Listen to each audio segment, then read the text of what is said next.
मी सागर योगी राजेंद्र टुरके, राहणार जुळे सोलापूर, एक सामाजिक कार्यकर्ता.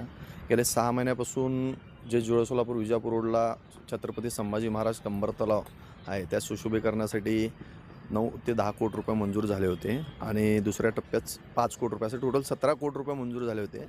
आणि यात अत्यंत भ्रष्टाचार झालेला आहे. याची चौकशी लावण्याकरता मी सातत्यानं 6 महिने झाले मी महापौर, उपमहापौर आणि आयुक्त साहेब, सभागृह यांच्याकडे सगळ्यांना निवेदन दिलं, लोकप्रतिनिधींना दिलं, आयुक्तांना दिलं. शेवटी अखेर आयुक्त साहेबांनी त्याची चौकशी लावण्याचे आदेश दिले आणि त्याचे आदेश वीणा पवार मॅडम यांना सोपवण्यात आले आहे. आणि हे विषय असून देखील प्रलंबित विषय आहे, तिथं अत्यंत भ्रष्टाचार झालेला आहे. आणि या महापालिकेने नवीन 5 कोटी रुपये ते सुशोभीकरण करण्यासाठी मंजूर करण्यात आले आहेत, अशी आजच्या लोकमतच्या पेपरला बातमी आहे.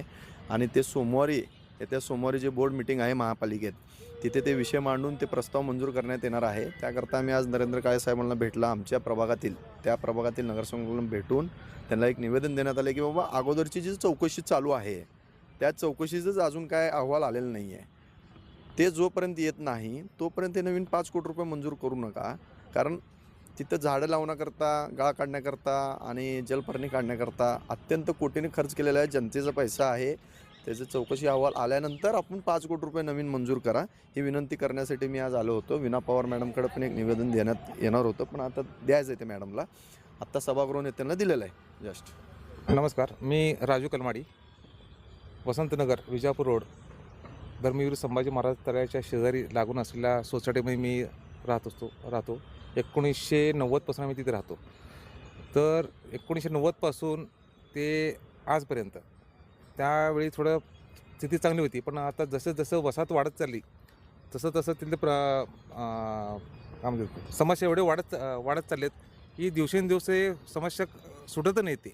आणि दुसरी गोष्ट म्हणजे धर्मवीर संभाजी महाराज तळावासाठी एवढे 17 कोटी रुपये खर्च केले.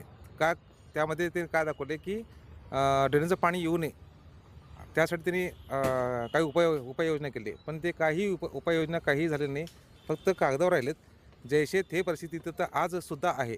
आणि त्या पाण्यामुळं एवढं भयानक तिथं मच्छराचं प्रमाण एवढं भयानक वाढलं आहे की लहान मुलं, वयोवृद्ध जे आहेत, ज्येष्ठ नागरिक, यांना प्रचंड प्रमाणामध्ये ह्याचा त्रास सहन करावा लागतो. आणि लहान मुलांना त्या भागातील दर 10 घराच्या मागं 4 घरामध्ये डेंग्यूचे रुग्ण तुम्हाला हे आढळणारच तिथं. आणि मलेरिया, डेंग्यू ह्यामुळे त्या भागातील लोकांना एवढं त्रास झाला आहे की असं वाटायला की लोक म्हणून तर महापालिकेचं कर भरायचं, कर भरतात आणि 5% सूट घेणारे आपल्या भागात भरपूर लोक आहेत. एवढं सूट घेऊन हे करूनसुद्धा परिस्थिती जसे ते असल्यामुळे आता आम्ही एक नवीन पवित्रा घेतला की येत्या 6 महिन्यामध्ये जे काय अहवाल येईल त्या अहवालानुसार आम्ही वाट बघणार आणि शेवटी आम्ही तिथं कंबातरावमध्ये अर्धनग्न त्या घाण पाण्यामध्ये आम्ही उभारून आंदोलन करणार.